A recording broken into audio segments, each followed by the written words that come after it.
ইংরেজ সাহিত্যের বিখ্যাত আরেকজন ব্যক্তি এবং সেই ব্যক্তির নাম হচ্ছে জন কিটস। আমরা এবার জন কিটস সম্পর্কে জেনে নেব। রোমান্টিক পিরিয়ডের বিখ্যাত একজন ব্যক্তি, সেই ব্যক্তির নাম হচ্ছে জন কিটস।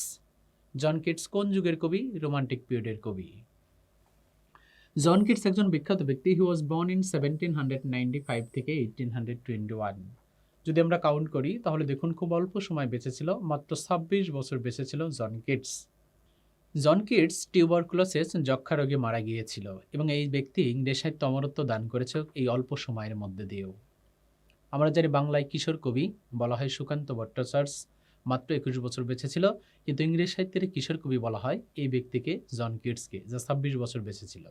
আমরা ছোট্ট করে জন কিটসের ছবিটা দেখতে পাচ্ছি। জন কিটস ইংরেজ সাহিত্যের গুরুত্বপূর্ণ একজন ব্যক্তি এবং এই ব্যক্তি অনেক রিয়ালিটির দিক থেকে বেড়ে উঠেছিল। জন কিটস ইংরেজ সাহিত্যে একজন অসাধারণ প্রতিভাবান ব্যক্তি হিসেবে ইংরেজ সাহিত্যকে গুরুত্বপূর্ণ ভূমিকা বা আলোড়ন সৃষ্টি করেছিল। জন কিটস একজন বিখ্যাত ব্যক্তি। জন কিটস যখন অসুস্থ হয়ে যাচ্ছিল, তখন সমুদ্রের তীর দিয়ে যখন বা সমুদ্রের মাঝখান দিয়ে যখন যাচ্ছিল, তখন তার ব্লাড বমিট হয়, রক্তবমি হয়। এ থেকে সে বুঝতে পারে যে তার জীবনের শেষ দিন গনিয়ে আসছে, কারণ তার আত্মীয় স্বজন বা মা বাবা ফ্যামিলির সবাই যক্ষা রোগে, টিউবারকুলোসিস রোগে মৃত্যুবরণ করেছিল। তখন এই জন কিটস তার প্রিয়তমার উদ্দেশ্যে কিছু চিঠি লেখে। সেই সমুদ্রের অতল গভীর থেকে চিঠি লেখে যখন সে ফ্রান্সে অসুস্থতা নিয়ে চিকিৎসার জন্য যায়, কিন্তু সেই চিঠিগুলি তার প্রিয়তমাকে যে ব্যক্তি দেওয়ার কথা ছিল না দিয়ে আগুনে পুড়িয়ে দেয়। তার প্রিয়তম তাকে চাচ্ছিল, সেও তাকে চাচ্ছিল, কিন্তু প্রকৃতির পয়েন্ট অফ ভিউ থেকে যে ব্যক্তি এই চিঠিগুলি তার প্রিয়তমার কাছে দিতে চাইছিল, সে না দিয়ে আগুনে পুড়িয়ে দিয়েছিল। এর মধ্যে থেকে সামান্য লাস্ট একটা চিঠি দিয়েছিল, আর এই একটা চিঠির কিছু ভাষা কবিতা আকারে প্রকাশ পেয়েই জন কিটস ইংরেজ সাহিত্য অমরত্ব লাভ করেছিল, যাকে বলা হয় poet of beauty, sense of beauty, আরও ইত্যাদি ইত্যাদি। সো এই ব্যক্তি সম্পর্কে আমরা জানব। দেখুন এখানে লিখেছি টাইটেল অফ জন কিটস। জন কিটসের বিখ্যাত টাইটেলগুলি আমরা জেনে নেই। যেমন তাকে প্রথমে বলা হয় পয়েট অফ বিউটি, সৌন্দর্যের কবি হচ্ছে জন কিটস, এবং বাংলা দিক থেকে বলা হয় কিশোর কবি হচ্ছে জন কিটস, কিন্তু বাংলা সাহিত্যের কিশোর কবি বলা হয় সুকান্ত ভট্টাচার্য। এখানে ছোট্ট করে পয়েট অফ বিউটি যদি হয়, অবশ্যই আমরা বলবো জন কিটস, কিন্তু বিউটির পরিবর্তে যদি এখানে একটা শব্দ হয় যে পয়েট অফ লাভ, তখন আমরা অবশ্যই বলবো জন ডান, DONNE, জন ডান। যদি বলা হয় poet of beauty John Keats, যদি বলা হয় পয়েট অফ লাভ জন ডান। যার মধ্যে ভালোবাসা আছে তার মধ্যে সৌন্দর্য আছে, যার মধ্যে সৌন্দর্য আছে তার মধ্যে ভালোবাসা আছে। যদিও অর্থর দিক থেকে অনেকটা একই, কিন্তু ওয়ার্ডের কারণে ব্যক্তিটা ভিন্ন হয়ে গেছে। তাহলে আমরা জানলাম poet of beauty John Keats, and another thing is that poet of John Donne, DONNE, রেনেসান্সের জ্যাকোবিয়ান পিরিয়ডের কবি। এরপর বলা হচ্ছে ওয়ার্শিপ অফ বিউটি, মানুষ সৌন্দর্যের পূজারী। ঠিক একই রকম বলা হচ্ছে জন কিটসও সৌন্দর্যের পূজারী ছিল। এরপর তাকে বলা হয় এ পিওর পয়েট অথবা man of medicine. John Keats যখন তার মা বাবা, ভাই বোন, অনেক ব্যক্তি, তার পরিবারের 5-7 জন ব্যক্তির মধ্যে থেকে সবাই এক এক অসুস্থ হয়ে যায়, তখন সে সাহিত্যকর্ম বাদ দিয়ে ডক্টর বা ফিজিশিয়ান এবং ডক্টরি বিদ্যা অর্জন করে। এজন্য তাকে কখনো কখনো বলা হয় ম্যান অফ মেডিসিন। এবং তার বিখ্যাত আরেকটা টাইটেল পয়েট অফ সেন্সুয়াসনেস, ইন্দ্রিয় পরায়ণতা, অথবা বলা হয় এটাকেই সেন্স অফ বিউটি। তার সকল সাহিত্যকর্মগুলি সেন্স অফ বিউটি বা অ্যাস্থেটিজমের পয়েন্ট অফ ভিউ থেকে তৈরি করা হয়েছিল। এবং ফিজিশিয়ান, সার্জিয়ন এবং ডক্টর, এই টাইটেলটা মূলত ম্যান অফ মেডিসিনকে দিক নির্দেশনা করেছে। এই ব্যক্তি আর্লি 19th সেঞ্চুরি কবি এবং রোমান্টিক পিরিয়ডের কবি।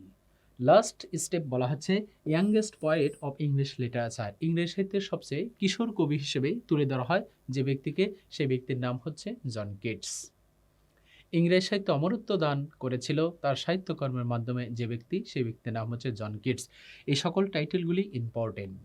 জন কিটস বিখ্যাত একজন ব্যক্তি এবং মাত্র 26 বছর বেঁচে ছিল। জন কিটস ইংরেজ সাহিত্যে সবচেয়ে কম সময় বেঁচে ছিল। পার্সি বিশি শেলি 30 বছর বেঁচে ছিল, এমিলি বন্টি 30 বছর বেঁচে ছিল, শেক্সপিয়ার 52 বছর বেঁচে ছিল, ক্রিস্টোফার মার্লো 29 বছর বেঁচে ছিল। এর মধ্য থেকেও সবচেয়ে কম সময় বেঁচে ছিল যে ব্যক্তি, সেই ব্যক্তির নাম হচ্ছে জন কিটস। জন কিটসের গুরুত্বপূর্ণ টাইটেলগুলি জেনে নিলাম: poet of beauty, worship of beauty, man of medicine, youngest poet of English literature, অথবা সে রোমান্টিক বা আর্লি 19th সেঞ্চুরি একজন গুরুত্বপূর্ণ কবি। এবার তার বিখ্যাত আমরা সাহিত্যকর্মগুলি দেখি এবং সাহিত্যকর্মগুলির মধ্যে সবগুলি আমরা কবিতা আকারে পেয়ে যাই এবং আমরা জানি কবিতার জনক জেওফিস চসার। দেখুন, ওড টু দি নাইটিঙ্গেল একটা বিখ্যাত কবিতা যা বুলবুলি পাখির কথা বলা হয়েছে এবং এই কবিতাটা পাবলিশড হয়েছে 1819 সাল। জন কিটসের সবচাইতে গুরুত্বপূর্ণ যে কবিতাটা, সেই কবিতার নাম হচ্ছে ode to a nightingale. Ode to a nightingale একটা বুলবুলির পাখির কথা বলা হয়েছে। এই পাখির সুরে জন কিটস হারিয়ে গিয়েছিল। সে জাগ্রত আছে নাকি ঘুমন্ত অবস্থায় জীবিত আছে নাকি মৃত আছে সে নিজেই বুঝতে পারছিল না। সেই পয়েন্ট অফ ভিউ থেকে এই বিখ্যাত কবিতাটা লিখেছিল ওড টু দি নাইটিঙ্গেল, যা জন কিটসের হৃদয়, মন, আবেগ, সেন্সকে অনেক বেশি আবেগপ্লুত এবং বাস্তবতার পয়েন্ট অফ ভিউ থেকে দুটোর সংমিশ্রণে যে কবিতাটা এই ব্যক্তি লিখেছিল তার অন্যতম একটি কবিতা হচ্ছে ওড টু দি নাইটিঙ্গেল। এর বিখ্যাত আরেকটা কবিতা হচ্ছে ওড টু অ্যাটম। শরৎকালের কথা বলা হয়েছে। শরৎকালে সাধারণত ফুল, ফল, প্রকৃতির যে বিষয়গুলি অনেক বেশি মানুষকে মনোমুগ্ধকর করে তোলে, তাকে কেন্দ্র করে এই বিখ্যাত কবিতাটা তৈরি করা হয়েছে। গ্রাম অঞ্চলে আমরা যখন যাই, শরৎকালের আকাশ দেখি, শরৎকালে বর্ষার পানিতে কদম ফুল, অথবা বলা হচ্ছে এই যে প্রাকৃতিক দৃশ্যগুলি মানুষের মনকে ছুঁয়ে যায়, অনিন্দ আনন্দ দেয়, তাকে কেন্দ্র করে ছোট্ট একটি কবিতা। তার কবিতার নাম হচ্ছে ওড টু অ্যাটম। এবং জন কিটসের সকল কবিতাগুলি সাধারণত পাবলিশড হয়েছিল 1820 সালে, 1819 সালে অথবা 1818 সালে। ওড টু সাইকি তার আরেকটা কবিতা। এরপর ওড টু মেলানকোলিক। মেলানকোলিক অর্থ দুঃখ, কষ্ট, তবে মেলানকোলিক পয়েট বলা হয় ম্যাথু আর্নল্ডকে। এবং ওড টু ফানি অথবা ওড টু গ্রাসিয়ান আর্ন অথবা ode to Apollo. And another thing is that ode to indolence, যা পাবলিশড হয় 1848 সাল এবং সবচেয়ে শেষে এই কবিতাটা পাবলিশড হয়। এই সকল কবিতাগুলি সাধারণত যে ব্যক্তি লিখেছিল সেই ব্যক্তির নাম হচ্ছে জন কিটস। দেখুন, ওড দিয়ে যদি সাধারণত কোনো গ্রন্থ আসে সেই ক্ষেত্রে পার্সিবেশি শেলিও হতে পারে, তবে বেশি হয় জন কিটস। অব দিয়ে যদি কোনো গ্রন্থ আসে তাহলে সেক্ষেত্রে আমরা বলবো ফ্রান্সিস বেকন। ঠিক একই রকম ওড দিয়ে সাধারণত কোনো গ্রন্থ আসলেই তিনটে গ্রন্থ পার্সিবেশি শেলির, একটা হচ্ছে ode to west wind, ode to liberty, ode to skylark. এছাড়া নর্মালি অন্য যে সকল ওড দিয়ে গ্রন্থগুলি আছে এর মধ্যে উল্লেখযোগ্য একজন ব্যক্তি হচ্ছে জন কিটস। জন কিটসের এই কবিতাগুলি ছাড়াও আরও কিছু মোর দ্যাট মিনস পয়েমস অন্যান্য কবিতাগুলি আছে, যেমন ইনডাইমিয়ন। ইনডাইমিয়ন তার একটা বিখ্যাত কবিতা যা পাবলিশড হয় 1818 সালে। জন কিটসের সবচেয়ে গুরুত্বপূর্ণ আরেকটা কবিতা, সেই কবিতার নাম হচ্ছে ইসাবেলা। ইসাবেলা একটা বিখ্যাত কবিতা এবং ইসাবেলা পাবলিশড হয় 1820 সালে। আর ইসাবেলা কবিতার মধ্যে বলেছে নায়িকা ইসাবেলা এবং নায়ক হচ্ছে লরেঞ্জো। এরা দুজন মূলত দুজনকে ভালোবাসে, কিন্তু এই ইসাবেলার ভাই লরেঞ্জোকে হত্যা করার পর একটা বনভূমিতে সেখানে তাকে দাফন করে রেখে আসে। এদিকে লরেঞ্জো স্বপ্ন দেখছে যে তার ভাই যার সাথে রিলেশন ছিল লরেঞ্জো ইসাবেলা, লরেঞ্জোকে মেরে হত্যা করে তাকে একটা পাহাড়ের বনভূমিতে পুঁতে রেখে এসেছে। ইসাবেলা যখন এই স্বপ্নটা দেখলো তখন সেই স্বপ্ন দেখে পরের দিন সেখানে গেল, যা দেখলো যে স্বপ্ন দেখেছে সেই স্বপ্ন সত্য পয়েন্ট অফ ভিউ থেকে তুলে ধরা হয়েছে। এরপর এই ইসাবেলার সেখান থেকে তার কিছু মৃতদেহ এবং কিছু মাটি নিয়ে এসে তার বাসায় একটি টব, সেই টবে কি করে চারা লাগিয়ে দেয়। আর এই চারা লাগিয়ে দেওয়ার পরে সেই গাছটা যখন আস্তে আস্তে বড় হতে থাকে তখন তার সাথে মনে মনে কনভারসেশন করে। তার পুরনো প্রেমিকের সাথে মনের কনভারসেশন সেই গাছের সাথে হয়। দ্যাটস পয়েন্ট অফ ভিউ থেকে তার বাইরে বুঝতে পারে না যে ইসাবেলা কেন এই টবকে এত ভালোবাসে, এত যত্ন করে। দ্যাটস পয়েন্ট অফ ভিউ থেকে তার ভাইরা সেই টবটাকে ভেঙে ফেলে এবং গাছটাকে টুকটুক করে ছিটিয়ে অন্যত্র ফেলিয়ে দেয়। সেই পয়েন্ট অফ ভিউ থেকে ইসাবেলা পাগল হয়ে যায় এবং পাগল হয়ে যাওয়ার পরে মৃত্যুবরণ করে। তাকে কেন্দ্র করে যে গ্রন্থটা লেখা হয়েছে সেই গ্রন্থটার নাম হচ্ছে ইসাবেলা।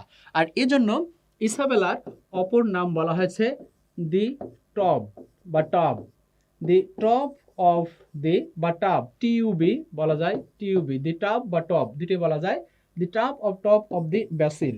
এবং সে যে টবে চারা গাছটা লাগায় সেটা হচ্ছে ব্যাসিল নামের একটা গুমললতার পয়েন্ট অফ ভিউ থেকে গাছটা বেড়ে ওঠে। তাকে কেন্দ্র করে যে রোমান্টিক গল্পটা দুঃখের পয়েন্ট অফ ভিউ থেকে শেষ হয় সেই ব্যক্তির নাম হচ্ছে ইসাবেলা এবং সেই কবিতাটার নাম হচ্ছে ইসাবেলা, যা লিখেছিল জন কিটস এবং পাবলিশড হয়েছিল 1820 সালে। এরপর বিখ্যাত একটা কবিতা হাইপেরিয়ন। হাইপেরিয়ন মূলত গ্রিক পয়েন্ট অফ ভিউ থেকে তৈরি করা হয়েছে। লামি একটা বিখ্যাত কবিতা যা গ্রিক পয়েন্ট অফ ভিউ থেকে তৈরি করা হয়েছে। অন ডেথ তার একটা বিখ্যাত গ্রন্থ, স্লিপ অ্যান্ড পয়েটি এটাও একটা বিখ্যাত গ্রন্থ। এসব কবিতাগুলি লিখেছিল তার বিখ্যাত ব্যক্তির নাম জন কিটস। লাস্ট তার একটা সনেট পেলাম, আমরা জানি on first looking into Chapman's Homer, এটা বিখ্যাত একটা সনেট পয়েম যা পাবলিশ হয় 1816 সালে। তবে জর্জ চ্যাপম্যান নামের একজন বিখ্যাত ব্যক্তি আছে যা হোমারের বিখ্যাত দুটি ইপিক ইলিয়ড এবং ওডিসিকে প্রথম ট্রান্সলেট করেছিল, এবং এই হোমারের ইলিয়ড এবং ওডিসিকে দ্বিতীয় ট্রান্সলেট করেছিল আলেকজান্ডার পপ ইংলিশে, এবং হোমার হচ্ছে একজন গ্রিক রাইটার। জন কিটসের বিখ্যাত সাহিত্যকর্মগুলি আমরা জানলাম, তার টাইটেলগুলি আমরা জানলাম। এবার সবচেয়ে ইম্পর্টেন্ট তার বিখ্যাত কিছু কোটেশন জানি। জন কিটসের বিখ্যাত কোটেশনগুলি খুবই গুরুত্বপূর্ণ ভূমিকা পালন করে জব সেক্টরের ক্ষেত্রে। জন কিটসের বিখ্যাত কোটেশনগুলির মধ্যে অন্যতম একটি কোটেশন হচ্ছে প্রথমটা, যা আমরা একটু জেনে নেই। দেখুন, প্রথম কোটেশন বলছে, heard melodies are sweet but those unheard are sweeter. যাকে কবু দেখিনি সে জানি না কত সুন্দর। অথবা আরও পয়েন্ট অফ ভিউ থেকে এটা সেন্স টু সেন্স অর্থ বলতে পারেন, চেনা সুর খুবই মধুর কিন্তু অচেনা সুর আরও মধুরতম। দ্যাটস পয়েন্ট অফ ভিউ থেকে উপরের কোটেশনটা তৈরি করা হয়েছে। এরপর বিখ্যাত একটা কোটেশন, এই কোটেশনটা আপনারা জানেন এবং কমন একটা quotation, beauty is truth, truth is beauty, that is all. সত্যই সৌন্দর্য, সৌন্দর্যই সত্য। যেখানে সত্য আছে সেখানে সৌন্দর্য আছে, যেখানে সৌন্দর্য আছে সেখানে সত্য আছে। সত্য আর সৌন্দর্য মানেই এই পয়েন্ট অফ ভিউ থেকে কোটেশনটা তৈরি করা হয়। এবং দুটি কোটেশনই আমরা পেলাম বিখ্যাত একটি কবিতা যা জন কিটসে বলেছিল বা লিখেছিল। A thing of beauty is a joy for ever, একটি সুন্দর মুহূর্ত চিরদিন আনন্দের। এটা একটা বিখ্যাত কথা বলেছে ইন্ডাইমিয়ন। ইন্ডাইমিয়ন একটা বিখ্যাত কবিতা যেটা গ্রিক পয়েন্ট অফ ভিউ থেকে তৈরি করা হয়েছে। এবং নাগিনী কন্যা, যা অর্ধেক মানুষ অর্ধেক জীব, এই পয়েন্ট অফ ভিউ থেকে গ্রিক মিথোলজি রিলেটেড কিছু গ্রন্থ জন কিটস তার লাইফে লিখে গিয়েছিল। অ্যানাদার থিং ইজ দ্যাট বলা হয়েছে, my heart aches as a drowsy, numbness pain, my sense as thought of hemlock I had drunk। এই বিখ্যাত কোটেশনটা বলেছিল ওড টু নাইটেঙ্গেলের মধ্যে থেকে। বেদনা কাতর হৃদয় আমার অসারে ভেঙেছে আজ, ভাবি যেন হেমলকে দিয়েছে চুমুক। দ্যাটস পয়েন্ট অফ ভিউ থেকে এই কোটেশনটা তৈরি করা হয়েছে। And another thing is that, সবচেয়ে ইম্পর্টেন্ট, দেখুন লাস্ট কথাটা কত সুন্দর কথা বলেছে, if poetry comes not as naturally as the leaves to a tree, it had better not come at all। কবিতা যদি ভিতর থেকে না আসে, গাছে যদি নতুন পাতা না জন্মায়, তাহলে সেটা কখনো কবিতা হয় না। মানব মনের স্বতঃস্ফূর্তভাবে যে কবিতাগুলি আবেগের সাথে, রিয়ালিটির সাথে প্রকাশ করা হয়, সেটি হচ্ছে কবিতা। জন কিটস তার বিখ্যাত ওড টু সাইকির মধ্যে এই কথাটা বলেছিল। এছাড়াও জন কিটসের আরও কিছু কোটেশন আছে, আমরা একটা গ্লান্স একটু জেনে নেই। এখানে লিখছে, love is my religion, I could die for it। ধর্ম হয় আমার ভালোবাসা, আমি এর জন্য মৃত্যু করতে পারি বা মৃত্যুবরণ করতে পারি। অথবা মাই লাভ ইজ সেলফিশ, আমার ভালোবাসা হয় একান্তই স্বার্থপরের মতো। I can not breathe without you, কিন্তু তোমার নিঃশ্বাস ব্যতীত বা তোমার ভালোবাসা, তোমার স্পর্শ ব্যতীত আমি কখনোই বাঁচতে পারি না। অ্যানাদার থিং ইজ দ্যাট বলা হচ্ছে, my imagination is a monastery and I am its monk. এই বিখ্যাত কোটেশনটা দ্বারা বোঝানো হয়েছে যে কল্পনা সাধারণত একটা সন্ন্যাসীর পয়েন্ট অফ ভিউ থেকে তৈরি করা হয়। যখন আমরা কেউ খুব ডিপলি কল্পনা করি, তখন সেটাকে একাগ্রতার পয়েন্ট অফ ভিউ থেকে, মেডিটেশনের পয়েন্ট অফ ভিউ থেকে কল্পনা করলে অনেক বিষয়গুলিকে খুব সহজেই সুন্দর সাবলীলভাবে উপলব্ধি করা যায়। নিঃশব্দের উপলব্ধি হচ্ছে প্রকৃতি উপলব্ধি। যেমন মৃত্যু নিঃশব্দে স্পর্শ করবে, এই জন্য বলা হচ্ছে নিঃশব্দের উপলব্ধি হচ্ছে প্রকৃতি উপলব্ধি। দ্যাটস পয়েন্ট অফ ভিউ থেকে এই বিখ্যাত ইমাজিনেশনের সাথে মনস্টারিকে তুলনা করা হয়েছে এবং its monk. Another thing is that বলা হয়েছে, the poetry of the earth is never dead. কবিতা কখনো পৃথিবী থেকে মৃত্যুবরণ করবে না। পাঠক হৃদয়ে কবিতা পড়ে যাবে, আর এই পাঠক হৃদয়ে ভালো লাগার পয়েন্ট অফ ভিউ থেকে, আনন্দ লাগার এবং খারাপ লাগার পয়েন্ট অফ ভিউ থেকে তারা সাহিত্যকর্মগুলিকে আরও বেশি প্রসারিত করবে। দ্যাটস পয়েন্ট অফ ভিউ থেকে কবিতা মানব মনের স্বতঃস্ফূর্তভাবে যখন ব্যথায় ব্যথিত হয়ে, আনন্দে আনন্দিত হয়ে পাঠক হৃদয়কে স্পর্শ করবে, তখন সেটা কখনোই পৃথিবী থেকে বিলুপ্ত হবে না।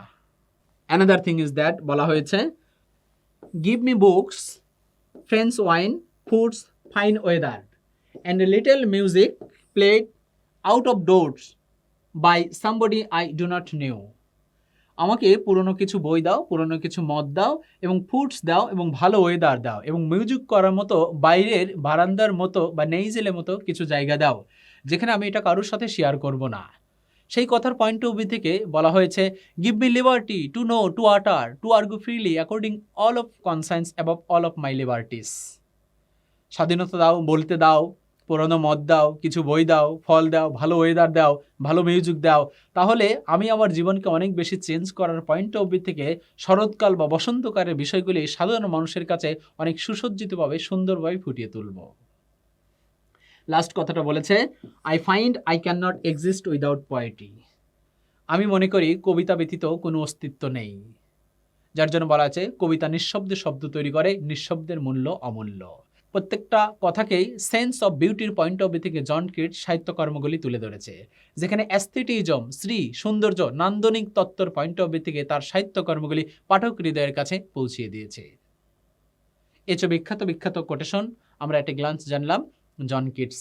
জন কিটস বিখ্যাত ব্যক্তি, তার কিছু টাইটেল এবং তার কিছু সাহিত্যকর্ম এবং কিছু গল্প এবং তার বিখ্যাত কিছু কোটেশন।